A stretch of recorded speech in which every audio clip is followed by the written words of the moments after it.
Good evening. ഞാൻ Donna. Kodanchery media. സന്ധ്യാ വാർത്തയിലേക്ക് സ്വാഗതം. ഇ.പി. പറഞ്ഞത് പൂർണ്ണമായി വിശ്വസിക്കുന്നു. വിശദീകരണം ചോദിച്ചിട്ടില്ല. വിവാദത്തിൽ പാർട്ടി അന്വേഷണമില്ല. തിരുവനന്തപുരം. ആത്മകഥ വിവാദത്തില് പാർട്ടി കേന്ദ്ര കമ്മിറ്റി അംഗം ഇ.പി. ജയരാജനെ പിന്തുണച്ച് സി.പി.എം. വിവാദം ഒരു തരത്തിലും തിരഞ്ഞെടുപ്പിനെ ബാധിച്ചിട്ടില്ലെന്നും ഇ.പി. പറഞ്ഞത് പൂർണ്ണമായി പാർട്ടി വിശ്വസിക്കുകയാണെന്നും സംസ്ഥാന സെക്രട്ടറി എം.വി. ഗോവിന്ദന് പറഞ്ഞു. വിവാദം പാർട്ടി പൂർണ്ണമായി തള്ളുകയാണെന്നും പാർട്ടി അന്വേഷിക്കേണ്ട കാര്യമില്ലെന്നും ഗോവിന്ദന് പറഞ്ഞു. ഇതുമായി ബന്ധപ്പെട്ട് ഇ.പി. ഡിജിപിക്ക് കൊടുത്ത പരാതിയിൽ അന്വേഷണം നടക്കട്ടെ. ഇ.പി. ജയരാജനോട് പാർട്ടി വിശദീകരണം ചോദിച്ചിട്ടില്ല. പുസ്തകം പ്രസിദ്ധീകരിക്കാൻ ആരുമായും കരാറുണ്ടാക്കിയിട്ടില്ല. പിന്നെ എങ്ങനെയാണ് പുസ്തകം പ്രകാശനം ചെയ്യാനുള്ള തീയതി പ്രഖ്യാപിക്കുക? കരാറില്ലാത്തിടത്തോളം ഇതെല്ലാം വ്യാജമായി സൃഷ്ടിക്കപ്പെട്ടതാണെന്ന് വ്യക്തമാണ്. എഴുതാത്ത കാര്യങ്ങൾ എഴുതിയെന്ന് ഉപതിരഞ്ഞെടുപ്പു ദിവസം തന്നെ പുറത്തുവന്നത് ഗൂഢാലോചനയാണ്. അതെല്ലാം അന്വേഷിക്കട്ടെ എന്നും എം.വി. ഗോവിന്ദന് പറഞ്ഞു. സരിന് ഊതികാച്ചിയ പൊന്നാണെന്നാണ് ജയരാജന് പാലക്കാട് പോയി പറഞ്ഞത്. അവിടെ എൽ.ഡി.എഫ് വൻവിജയം നേടും. പാർട്ടി നിർബന്ധിച്ചിട്ടാണോ ഇ.പി. പാലക്കാട് പോയതെന്ന ചോദ്യത്തിന് ഇ.പി. എന്താണ് കൊച്ചുകുട്ടിയാണോ കൈപിടിച്ചു കൊണ്ടുപോകാൻ എന്നായിരുന്നു എം.വി. ഗോവിന്ദന്റെ മറുപടി. വയനാട് ദുരന്തത്തെ ദേശീയ ദുരന്തമായി പ്രഖ്യാപിക്കാനാവില്ലെന്ന കേന്ദ്ര സർക്കാർ നിലപാടിനെ എം.വി. ഗോവിന്ദൻ രൂക്ഷമായി വിമർശിച്ചു. കേരളത്തിന്റെ അത്ര ഗുരുതരമല്ലാത്ത ദുരന്തങ്ങൾ നടന്ന സംസ്ഥാനത്ത് ഇതിനകം തന്നെ ബി.ജെ.പി. സർക്കാർ സഹായം നൽകി. വയനാട് ദുരന്തത്തെ ദേശീയ ദുരന്തമായി പ്രഖ്യാപിച്ചിരുന്നെങ്കിൽ രാജ്യാന്തര തലത്തില് തന്നെ ശ്രദ്ധയും സഹായവും ലഭിക്കുമായിരുന്നെന്നും എം.വി. ഗോവിന്ദൻ പറഞ്ഞു. പ്രളയ സമയത്ത് സഹായത്തിനായി മന്ത്രിമാരെ വിവിധ രാജ്യങ്ങളിലേക്ക് അയക്കാന് തീരുമാനിച്ചപ്പോൾ കേന്ദ്ര സർക്കാർ സ്വീകരിച്ച നിഷേധാത്മക നിലപാട് എല്ലാവരും കണ്ടതാണ്. അന്ന് സാലറി ചാലഞ്ചിനെ വരെ എതിർത്ത യു.ഡി.എഫ് നിലപാട് ഇപ്പോഴും സംസ്ഥാന താൽപര്യത്തിന് അനുസരിച്ചില്ല. സർക്കാരിനെ തകർക്കാന് ബി.ജെ.പിയും യു.ഡി.എഫും ഒന്നിച്ചു നിൽക്കുകയാണെന്നും എം.വി. ഗോവിന്ദന് പറഞ്ഞു. കള്ളപ്പണക്കേസിലും എൽ.ഡി.എഫിനെ കുറ്റപ്പെടുത്താനാണ് പ്രതിപക്ഷ നേതാവ് ഉൾപ്പെടെ ശ്രമിക്കുന്നത്. പാലക്കാട് ഉൾപ്പെടെ ഉപതിരഞ്ഞെടുപ്പുകളില് ബി.ജെ.പി. യു.ഡി.എഫ് ഡീലുണ്ട്. 4 കോടി രൂപ ഷാഫി പറമ്പിലിന് കൊടുത്തുവെന്ന കെ. സുരേന്ദ്രന്റെ വെളിപ്പെടുത്തല് ഇവര് തമ്മിലുള്ള കൂട്ടുകെട്ടിന്റെ തെളിവാണ്. പണം മാത്രമല്ല വോട്ടും കൈമാറാമെന്ന ഡീലാണ് ഇവര് തമ്മിലുള്ളത്. തൃശൂരില് കോൺഗ്രസിന് നഷ്ടപ്പെട്ട വോട്ട് ബി.ജെ.പിക്കാണ് കിട്ടിയതെന്നും ഗോവിന്ദന് പറഞ്ഞു. തിരഞ്ഞെടുപ്പ് പ്രഖ്യാപിച്ച ശേഷം 9 നേതാക്കള് രാഷ്ട്രീയ പ്രശ്നങ്ങൾ കാരണം കോൺഗ്രസ് വിട്ടു. അവസാനമായി പാർട്ടി വിട്ട കൃഷ്ണകുമാരി വെള്ളിനേഴി പഞ്ചായത്തിലെ കോൺഗ്രസ് ബി.ജെ.പി. ബന്ധത്തിനെതിരെ ശക്തമായ പ്രതിഷേധമുയർത്തിയ നേതാവാണെന്നും ഗോവിന്ദന് പറഞ്ഞു. പാലക്കാട് എൽ.ഡി.എഫും യു.ഡി.എഫും തമ്മിലുള്ള മത്സരമാണ് നടക്കുന്നത്. എന്നാൽ അങ്ങനെയല്ലെന്ന് വരുത്തി കഴിഞ്ഞ തവണത്തെപ്പോലെ വോട്ട് നേടാനുള്ള കപടതന്ത്രമാണ് കോൺഗ്രസ് പയറ്റുന്നത്. ഓരോ ദിവസം കഴിയും തോറും എൽ.ഡി.എഫിന് അനുകൂലമായി പാലക്കാട് മാറുകയാണ്. ബി.ജെ.പി. 3ാം സ്ഥാനത്തേക്ക് പോകും. മുനമ്പം വിഷയവുമായി ബന്ധപ്പെട്ട് സംസ്ഥാനത്തെ മതസൗഹാർദ്ദം തകർക്കാനും നേട്ടമുണ്ടാക്കാനും മതരാഷ്ട്രവാദികൾ ഉൾപ്പെടെ ശ്രമിക്കുന്നു. വിഷയം പരസ്പരം ചർച്ച ചെയ്ത് പ്രശ്നം പരിഹരിക്കുക എന്ന നിലപാടാണ് സർക്കാർ തീരുമാനിച്ചിട്ടുള്ളതെന്നും ഗോവിന്ദൻ വിശദീകരിച്ചു. കരുതിക്കൂട്ടിയുള്ള ഗൂഢാലോചന. സി.പി.എം. സംസ്ഥാന സെക്രട്ടേറിയറ്റില് പങ്കെടുത്തു മടങ്ങി ഇ.പി. ജയരാജൻ. തിരുവനന്തപുരം. ആത്മകഥ യിലെ പരാമർശങ്ങള് വിവാദമായിരിക്കെ ഇ.പി. ജയരാജന് സി.പി.എം. സംസ്ഥാന സെക്രട്ടേറിയറ്റില് പങ്കെടുത്തു മടങ്ങി. ഇതു സംബന്ധിച്ച ചോദ്യങ്ങളോട് പ്രതികരിക്കാന് ജയരാജന് കൂട്ടാക്കിയില്ല. പുതിയ വിവാദം സംബന്ധിച്ച് പാർട്ടിക്ക് അദ്ദേഹം വിശദീകരണം നൽകിയെന്നാണ് സൂചന. ഇനി പാർട്ടി നേതൃത്വം സ്വീകരിക്കുന്ന നിലപാട് എന്താണെന്നതാണ് നിർണായകമാകുക.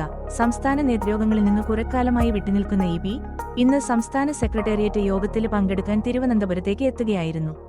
ആത്മകഥ വിവാദം കരുതിക്കൂട്ടിയുള്ള ഗൂഢാലോചന ആണെന്നും താൻ എഴുതിയത് അല്ല പുറത്തുവന്നതെന്നുമാണ് ജയരാജൻ സെക്രട്ടേറിയറ്റിനെ അറിയിച്ചത്. പുസ്തകത്തിന്റെ ഉള്ളടക്കം താൻ അറിയാതെയാണെന്ന ജയരാജന്റെ വിശദീകരണം നേതാക്കള് മുഖവിലക്കെടുക്കുന്നില്ല. എന്നാൽ അദ്ദേഹത്തോട് ആലോചിക്കാതെയാണ് അത് പ്രസാധകര് പ്രസിദ്ധീകരിക്കാനൊരുങ്ങിയതെന്ന വാദം ശരിയാണെന്ന് അവരും കരുതുന്നു. എന്തായാലും നിർണായകമായ ഉപതിരഞ്ഞെടുപ്പ് ദിവസം പാർട്ടിയെ വെട്ടിലാക്കി വിവാദമുയർന്നതിലെ നേതൃത്വത്തിന് കടുത്ത അതൃപ്തിയുണ്ട്. എൽ.ഡി.എഫ് കൺവീനര് പദവിയിൽ നിന്നു നീക്കിയതു മുതല് എം.വി. ഗോവിന്ദന് സംസ്ഥാന സെക്രട്ടറിയായ സംസ്ഥാന നേതൃത്വത്തോട് തികഞ്ഞ അകൽച്ചയിലായിരുന്നു ജയരാജന്. ആത്മകഥയിലെ പുറത്തുവന്ന ഭാഗത്തെ ഇ.പി. കൈയൊഴിഞ്ഞെങ്കിലും നേതൃത്വത്തോടുള്ള അദ്ദേഹത്തിന്റെ അമർഷം വ്യക്തമാണ്. എൽ.ഡി.എഫ് കൺവീനർ സ്ഥാനത്തുനിന്ന് നീക്കിയതുമായി ബന്ധപ്പെട്ട വിവാദത്തിലും വൈദേകം റിസോർട്ടുമായി ബന്ധപ്പെട്ട ആക്ഷേപങ്ങളിലുമാണ് നേതൃത്വം നീതി കാട്ടിയില്ലെന്ന് ജയരാജന് പറഞ്ഞുവെക്കുന്നത്.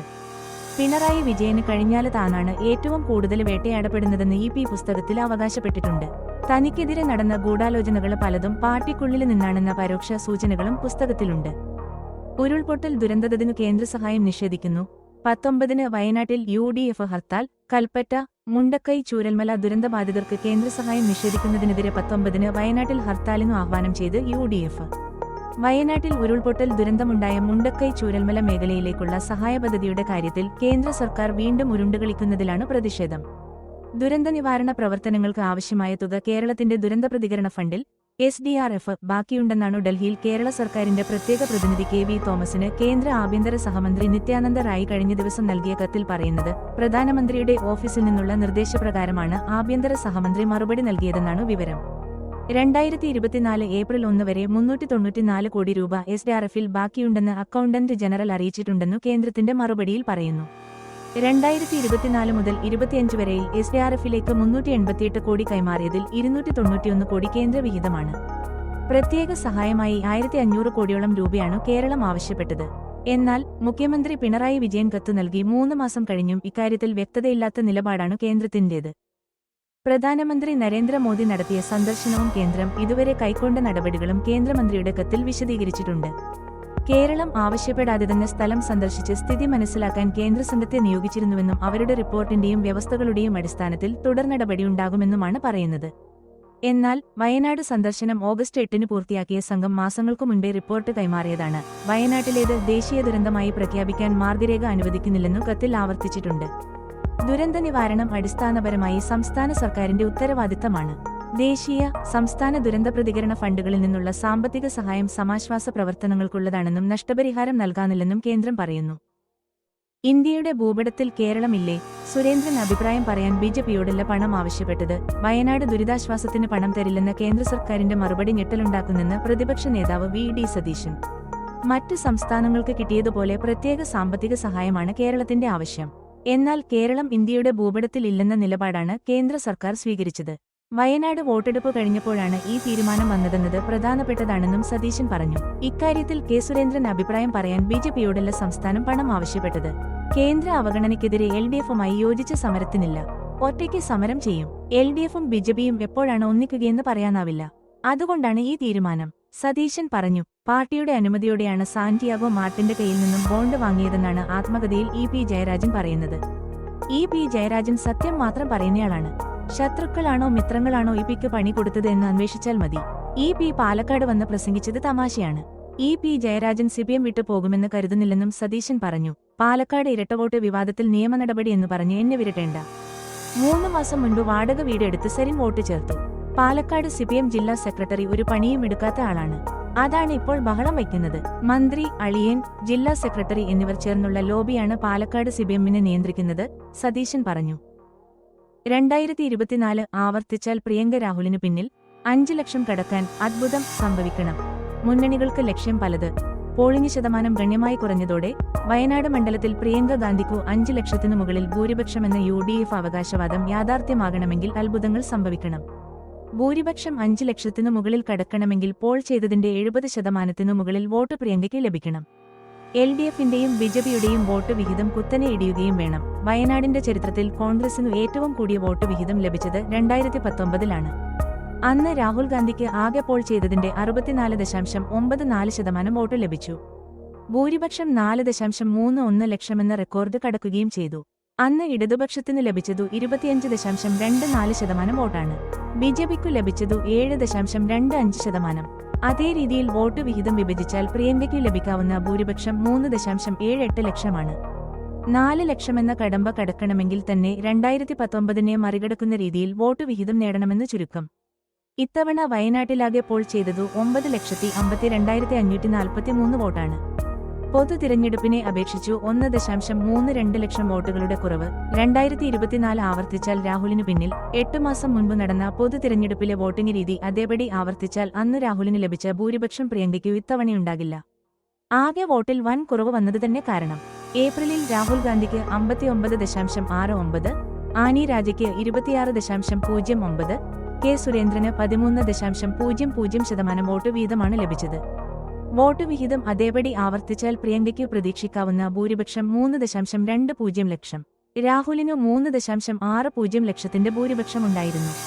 കെട്ടിട മാലിന്യം ഡ്രെയിനേജിലേക്ക് ഒഴുക്കി, പരാതിയിലെ നടപടി. പുതുപ്പാടി നാഷണൽ ഹൈവേയിൽ ഈങ്ങാപ്പുഴ ടൗണിലെ കെട്ടിട മാലിന്യം ഡ്രെയിനേജിലേക്ക് ഒഴുക്കുന്നതായ പരാതിയെ തുടർന്ന് പഞ്ചായത്ത് ഹെൽത്ത് വിഭാഗം പരിശോധന നടത്തി കെട്ടിട ഉടമയ്ക്കെതിരെ നടപടി സ്വീകരിച്ചു. ഹൈവേ നവീകരണത്തിന്റെ ഭാഗമായി ഡ്രെയിനേജ് വൃത്തിയാക്കുന്നതിനിടെയാണ് ഈങ്ങാപ്പുഴ ടൗണിലെ കുന്നുംപുറത്ത് കെട്ടിടത്തിലെ കക്കൂസ മാലിന്യം പൈപ്പ് വഴി ഡ്രെയിനേജിലേക്ക് ഒഴുക്കുന്നതായി പൊതുപ്രവർത്തകൻ നവാസ് പ്ലാപ്പറ്റിയുടെ ശ്രദ്ധയിൽപ്പെട്ടത്. തുടർന്ന് പഞ്ചായത്തിന്റെ മാലിന്യമുക്ത നവകേരള വാട്സപ്പ് ഗ്രൂപ്പിൽ നൽകിയ പരാതിയെ തുടർന്ന് ഹെൽത്ത് വിഭാഗം പരിശോധന നടത്തി നടപടി സ്വീകരിച്ചതെന്ന് നവാസ് താമരശ്ശേരി വാർത്തകളോട് പറഞ്ഞു. പുതുപ്പാടി ഗ്രാമപഞ്ചായത്തിൽ മഞ്ഞപ്പിത്തം ഡെങ്കിപ്പനി പടരുന്ന സാഹചര്യം നിലവിലുണ്ട്. കക്കൂസ് മാലിന്യം ഒഴുകിയെത്തുന്നത് നൂറുകണക്കിന് പൊതുജനങ്ങൾ ഉപയോഗിക്കുന്ന പുഴയിലേക്കാണ്. ഇത് ഗുരുതര രോഗങ്ങൾ പടരാന് കാരണമാവും. ബാക്കി ഡ്രൈനേജ് പണി നടക്കുന്ന ഭാഗങ്ങൾ പരിശോധിക്കണമെന്നും ഇതിനെതിരെ ശക്തമായ നിയമ നടപടി പഞ്ചായത്ത് സ്വീകരിക്കണമെന്നും നാട്ടുകാർ ആവശ്യപ്പെടുന്നുണ്ട്. കെട്ടിട മാലിന്യം ഡ്രൈനേജിലേക്ക് ഒഴുക്കി പരാതിയിൽ നടപടി. പുതുപ്പാടി നാഷണൽ ഹൈവേയിൽ ഈങ്ങാപ്പുഴ ടൗണില് കെട്ടിട മാലിന്യം ഡ്രൈനേജിലേക്ക് ഒഴുക്കുന്നതായ പരാതിയെ തുടർന്ന് പഞ്ചായത്ത് ഹെൽത്ത് വിഭാഗം പരിശോധന നടത്തി കെട്ടിട ഉടമയ്ക്കെതിരെ നടപടി സ്വീകരിച്ചു. ഹൈവേ നവീകരണത്തിന്റെ ഭാഗമായി ഡ്രൈനേജ് വൃത്തിയാക്കുന്നതിനിടെയാണ് ഈങ്ങാപ്പുഴ ടൗണിലെ കുന്നുംപുറത്ത് കെട്ടിടത്തിലെ കക്കൂസ് മാലിന്യം പൈപ്പ് വഴി ഡ്രൈനേജിലേക്ക് ഒഴുക്കുന്നതായി പൊതുപ്രവർത്തകന് നവാസ് പ്ലാപ്പറ്റിയുടെ ശ്രദ്ധയിൽപ്പെട്ടത്. തുടർന്ന് പഞ്ചായത്തിന്റെ മാലിന്യമുക്ത നവകേരള വാട്സപ്പ് ഗ്രൂപ്പിൽ നൽകിയ പരാതിയെ തുടർന്ന് ഹെൽത്ത് വിഭാഗം പരിശോധന നടത്തി നടപടി സ്വീകരിച്ചതെന്ന് നവാസ് താമരശ്ശേരി വാർത്തകളോട് പറഞ്ഞു. പുതുപ്പാടി ഗ്രാമപഞ്ചായത്തിൽ മഞ്ഞപ്പിത്തം ഡെങ്കിപ്പനി പടരുന്ന സാഹചര്യം നിലവിലുണ്ട്. കക്കൂസ് മാലിന്യം ഒഴുകിയെത്തുന്നത് നൂറുകണക്കിന് പൊതുജനങ്ങൾ ഉപയോഗിക്കുന്ന പുഴയിലേക്കാണ്. ഇത് ഗുരുതര രോഗങ്ങൾ പടരാന് കാരണമാവും. ബാക്കി ഡ്രൈനേജ് പണി നടക്കുന്ന ഭാഗങ്ങൾ പരിശോധിക്കണമെന്നും ഇതിനെതിരെ ശക്തമായ നിയമ നടപടി പഞ്ചായത്ത് സ്വീകരിക്കണമെന്നും നാട്ടുകാർ ആവശ്യപ്പെടുന്നുണ്ട്. വാട്ടർ അതോറിറ്റിയുടെ ബോർഡ് വെച്ച് കാറിൽ ചന്ദനം കടത്താൻ ശ്രമം. 5 പേർ പിടിയിൽ. കോഴിക്കോട് വാട്ടർ അതോറിറ്റിയുടെ ബോർഡ് വെച്ച് കാറിൽ ചന്ദനം കടത്താൻ ശ്രമം. സംഭവത്തിൽ 5 പേർ വനം വകുപ്പിന്റെ പിടിയിലായി. വാട്ടർ അതോറിറ്റി വാടകയ്ക്ക് എടുത്ത് ഓടിക്കുന്ന കാറിനുള്ളിൽ ചന്ദനം കടത്തുമെന്ന രഹസ്യവിവരത്തെ തുടർന്ന് നടത്തിയ പരിശോധനയിൽ 40 കിലോ ചന്ദനത്തടികളാണ് പിടിച്ചെടുത്തത്. Kozhikode Malaparamba water authority office പരിസരത്തായിരുന്നു വനംവകുപ്പ് ഇന്റലിജൻസും ഫ്ലൈയിംഗ് സ്ക്വാഡും പരിശോധന നടത്തിയത്. കോഴിക്കോട് സ്വദേശികളായ ഷാജുദ്ദീൻ, നൌഫൽ, മണി, ശ്യാമപ്രസാദ്, അനിൽ എന്നിവരാണ് പിടിയിലായത്. വാഹനത്തിൽ വാട്ടർ അതോറിറ്റിയുടെ ബോർ വെച്ച് ചന്ദനം കടത്താനായിരുന്നു ശ്രമം. ഇതിനായി വാട്ടർ അതോറിറ്റി വർഷങ്ങളായി വാടകയ്ക്ക് എടുത്ത് ഓടിക്കുന്ന വാഹനം സംഘടിപ്പിക്കുകയായിരുന്നു. പിടിയിലായവർക്ക് വാട്ടർ അതോറിറ്റിയുമായി ബന്ധമില്ലെന്ന് വനം വകുപ്പ് അറിയിച്ചു. വാഹനവും പ്രതികളെയും തൊണ്ടിമുതലും താമരശ്ശേരി റേഞ്ച് ഓഫീസർക്ക് കൈമാറി. പ്രതികളിൽ നിന്നും കിട്ടിയ വിവരമനുസരിച്ച് കോഴിക്കോട് കല്ലാനോട് എന്ന സ്ഥലത്തുവെച്ച് 25 കിലോയോളം ചന്ദനത്തടികളും മറ്റ് 2 പ്രതികളും പിടിയിലായി. ഒരാൾ ഓടി രക്ഷപ്പെട്ടു. ഇരുചക്രവാഹനത്തിലായിരുന്നു ഇവർ ചന്ദനം കടത്തിയത്. നടപടികൾക്ക് ശേഷം പ്രതികളെ പോലീസിന് കൈമാറും. സംസ്ഥാനത്ത് നാളികേര വില സർവകാല റെക്കോർഡില്. ചില്ലറ വിൽപ്പന കിലോയ്ക്ക് 60 രൂപ. നാളികേര വില റെക്കോർഡിലേക്ക്. കഴിഞ്ഞ 2 ദിവസത്തിനിടെ നാളികേരത്തിന് കിലോയ്ക്ക് 47 രൂപയായി ഉയർന്ന് എക്കാലത്തെയും ഉയർന്ന വിലയിലെത്തിരിക്കുകയാണ്. വലിയ തേങ്ങ ഒരെണ്ണത്തിന് 23.50 രൂപയും ചെറുത് ഒരെണ്ണത്തിന് 16 രൂപയുമാണ് വിൽപ്പന നടത്തുന്നത്. ചില്ലറ വിൽപ്പനയില് കിലോയ്ക്ക് 60 രൂപക്കാണ് നാളികേരം വിറ്റഴിക്കുന്നത്. നിലവിലെ വിപണിയിലെത്തുന്ന നാളികേരത്തിന്റെ എണ്ണത്തില് 25% കുറവുണ്ടായതായിട്ടാണ് വ്യാപാരികൾ പറയുന്നത്. സംസ്ഥാനത്ത് നവംബർ, ഡിസംബർ മാസങ്ങളില് പൊതുവെ നാളികേരത്തിന് ഉൽപ്പാദന ഇടിവ് നേരിടാറുണ്ട്. നാളികേരത്തിന്റെ ഉത്പാദനം കുറഞ്ഞെങ്കിലും അതിനായുള്ള ഡിമാൻഡിന് കുറവൊന്നുമില്ല. രാജ്യത്തെ പ്രധാന നാളികേര ഉത്പാദന സംസ്ഥാനങ്ങളായ കേരളം, തമിഴ്നാട്, കർണാടക എന്നിവിടങ്ങളിലെല്ലാം നാളികേരത്തിന്റെ ഉത്പാദനം വളരെയധികം കുറയുകയാണ്. ഇതിനിടയില് ശബരിമല സീസൺ ആരംഭിക്കുന്നതോടെ ആവശ്യക്കാരും വർദ്ധിക്കും. തീർത്ഥാടന വേളയിലെ ഭക്തർ സാധാരണയായി നാളികേരമാണ് നെയ്യ് നിറച്ചു കൊണ്ടുപോകാനായി ഉപയോഗിക്കുന്നത്. കോഴിക്കോട് ജില്ല ജൂനിയർ ഹാൻഡ്ബോൾ ടീം സെലക്ഷൻ. താമരശ്ശേരിയിൽ വെച്ച് നടക്കുന്ന സംസ്ഥാന junior handball boys and girls ചാമ്പ്യൻഷിപ്പിൽ പങ്കെടുക്കാനുള്ള കോഴിക്കോട് ജില്ലാ ടീമിന്റെ സെലക്ഷൻ 2024 നവംബർ 16 ശനിയാഴ്ച രാവിലെ 8:30 കൂടത്തായി Saint Mary's Higher Secondary School ഗ്രൗണ്ടിൽ വെച്ച് നടത്തപ്പെടുന്നു. മത്സരാർത്ഥികൾ 2005 ജനുവരി 1 ശേഷം ജനിച്ചവരായിരിക്കണം. പങ്കെടുക്കാൻ ആഗ്രഹിക്കുന്നവർ ജനന സർട്ടിഫിക്കറ്റിന്റെ കോപ്പി ഹാജരാക്കേണ്ടതാണ്. കൂടുതൽ വിവരങ്ങൾക്ക് CB മാനുവൽ, ജില്ലാ ഹാൻഡ്ബോൾ അസോസിയേഷൻ സെക്രട്ടറി, 962828924843860040. ന്യൂനപക്ഷ വിദ്യാർത്ഥികൾക്ക് സ്കോളർഷിപ്പ് അപേക്ഷ ക്ഷണിച്ചു. രാജ്യത്തെ പ്രധാനപ്പെട്ട ഉന്നത വിദ്യാഭ്യാസ സ്ഥാപനങ്ങളായ IITS, IIMS, IISc, സ്നകളിൽ പഠിക്കുന്ന ന്യൂനപക്ഷ വിദ്യാർത്ഥികൾക്കുള്ള സ്കോളർഷിപ്പ് അനുവദിക്കുന്നതിനായി സംസ്ഥാന ന്യൂനപക്ഷക്ഷേമ വകുപ്പ് അപേക്ഷ ക്ഷണിച്ചു. 2024 മുതൽ 25 വരെ സാമ്പത്തിക വർഷം പ്രസ്തുത സ്ഥാപനങ്ങളിൽ ഉപരിപഠനം, PG, PhD നടത്തുന്ന ന്യൂനപക്ഷ വിഭാഗത്തിൽപ്പെട്ട മുസ്ലിം, ക്രിസ്ത്യൻ എല്ലാ വിഭാഗക്കാർക്കും സിഖ്, ബുദ്ധ, ജൈന, പാഴ്സി വിദ്യാർത്ഥികൾക്ക് സ്കോളർഷിപ്പ് അനുവദിക്കും. അപേക്ഷകർ ബന്ധപ്പെട്ട യോഗ്യതാ പരീക്ഷയിൽ degree, tech, pre qualifying exam 55% mark നേടിയിരിക്കണം. IIDകളിലും IIMകളിലും 2 വർഷത്തെ ബിരുദാനന്തര ബിരുദം പഠിക്കുന്ന 1-2 വർഷ വിദ്യാർത്ഥികൾക്കും സ്കോളർഷിപ്പിന് അപേക്ഷിക്കാം. 1, 2, 3, 4, 5 വർഷ IMSc വിദ്യാർത്ഥികൾക്കും സ്കോളർഷിപ്പിന് അപേക്ഷിക്കാൻ അർഹതയുണ്ട്. BPL വിഭാഗത്തിൽപ്പെട്ട വിദ്യാർത്ഥികൾക്ക് മുൻഗണന നൽകും. BPL അപേക്ഷകരുടെ അഭാവത്തിൽ കുടുംബ വാർഷിക വരുമാനം 8 ലക്ഷം രൂപ വരെയുള്ള APL വിഭാഗക്കാരെയും പരിഗണിക്കും. കേരളത്തിലെ സ്ഥിരതാമസക്കാരായ ന്യൂനപക്ഷ വിഭാഗത്തിൽപ്പെട്ട വിദ്യാർത്ഥികൾക്കാണ് സ്കോളർഷിപ്പ് അനുവദിക്കുന്നത്. 50% സ്കോളർഷിപ്പ് പെൺകുട്ടികൾക്കായി സംവരണം ചെയ്തിട്ടുണ്ട്. നിശ്ചിത ശതമാനം പെൺകുട്ടികളില്ലാത്തപക്ഷം അർഹരായ ആൺകുട്ടികളെയും പരിഗണിക്കും. വിദ്യാർത്ഥികളെ തെരഞ്ഞെടുക്കുന്നത് കുടുംബ വാർഷിക വരുമാനത്തിന്റെയും മാർക്കിന്റെയും അടിസ്ഥാനത്തിൽ ജനസംഖ്യാനുപാതികമായിട്ടാണ്. തെരഞ്ഞെടുക്കുന്ന ന്യൂനപക്ഷ വിദ്യാർത്ഥിക്ക് കോഴ്സ് കാലാവധിക്കുള്ളിൽ 50,000 രൂപയാണ് സ്കോളർഷിപ്പ് തുകയായി അനുവദിക്കുന്നത്. മുൻവർഷം സ്കോളർഷിപ്പ് ലഭിച്ചവർ അപേക്ഷിക്കേണ്ടതില്ല. ഡയറക്ടർ, ന്യൂനപക്ഷ ക്ഷേമ വകുപ്പ്, 4ാം നില, വികാസ് ഭവൻ, തിരുവനന്തപുരം 33 വിലാസത്തിൽ ഡിസംബർ 5-നകം പൂർണ്ണമായ അപേക്ഷ ലഭ്യമാക്കണം. അപേക്ഷാ ഫാറത്തിന്റെ മാതൃകയും യോഗ്യതാ മാനദണ്ഡങ്ങളും ഉൾപ്പെടുന്ന വിജ്ഞാപനം www.minorityWelfare.Kerala.gov.in എന്ന വെബ്സൈറ്റിൽ ലഭ്യമാണ്. കൂടുതൽ വിവരങ്ങൾക്ക് 0412300524 0471232090. രോഗിക്കായുള്ള വ്യാജ പിരിവ് ഓട്ടോയിൽ ഫൈറ്റേഴ്സ് ഓഫ് കണ്ണൂത്ത് കൂട്ടായ്മ പിടികൂടി. കോടഞ്ചേരി നിർധന രോഗിക്കെന്ന വ്യാജേന പിരിവുമായി നടന്ന ഒരു കൂട്ടം ആളുകളെ ഫൈറ്റേഴ്സ് ഓഫ് കണ്ണൂർ എന്ന ജനകീയ കൂട്ടായ്മയിലെ അംഗങ്ങളും നാട്ടുകാരും ചേർന്ന് പിടികൂടി പോലീസിൽ ഏൽപ്പിച്ചു. കോഴിക്കോട് ചേളന്നൂർ സ്വദേശിക്കായി എന്ന ഫ്ലക്സ് വെച്ച വാഹനത്തിലാണ് ഈ ആളുകൾ ദിവസങ്ങളായി പരിസര പ്രദേശങ്ങളിൽ പിരിവിനായി നടന്നിരുന്നത്. 5 പേരടങ്ങുന്ന സംഘമാണ് പണപ്പിരിവിനായി ഇറങ്ങിയിരുന്നത്. സംശയം തോന്നിയ കൂട്ടായ്മയിലെ അംഗങ്ങളും നാട്ടുകാരും വിശദവിവരങ്ങൾ ചോദിച്ചപ്പോൾ ആണ് കൂടെയുണ്ടായിരുന്ന 2 പേർ സ്ഥലത്തുനിന്ന് മാറുകയും മറ്റുള്ളവർ പറഞ്ഞ വിവരങ്ങളനുസരിച്ച് പഞ്ചായത്തിലെ മെമ്പറുമായി ബന്ധപ്പെട്ടപ്പോൾ പണപ്പിരിവിനായി ഇങ്ങനെ ആരെയും ഏൽപ്പിച്ചിട്ടില്ല എന്ന വിവരം ലഭിച്ചത്. 6 മാസമായി ഇതേ രീതിയിൽ പിരിവ് നടത്തുന്നുണ്ട് എന്ന് നാട്ടുകാർക്ക് വിവരം ലഭിച്ചു. ദിവസേന ആയിരക്കണക്കിന് രൂപയാണ് പല പ്രദേശങ്ങളിൽ നിന്നായി ഈ സംഘാംഗങ്ങൾ പിരിച്ചിരുന്നത്. നാട്ടുകാർ പോലീസ് സ്റ്റേഷനിൽ വിവരം അറിയിച്ചതനുസരിച്ച് പോലീസ് സ്ഥലത്തെത്തിയിരുന്നു. വാർത്തകൾ കഴിഞ്ഞു. നമസ്കാരം. വാർത്തകളും പരസ്യങ്ങളും അറിയിക്കുവാൻ വേണ്ടി കോടഞ്ചേരി മീഡിയ അഡ്മിന്മാരെ ബന്ധപ്പെടാവുന്നതാണ്.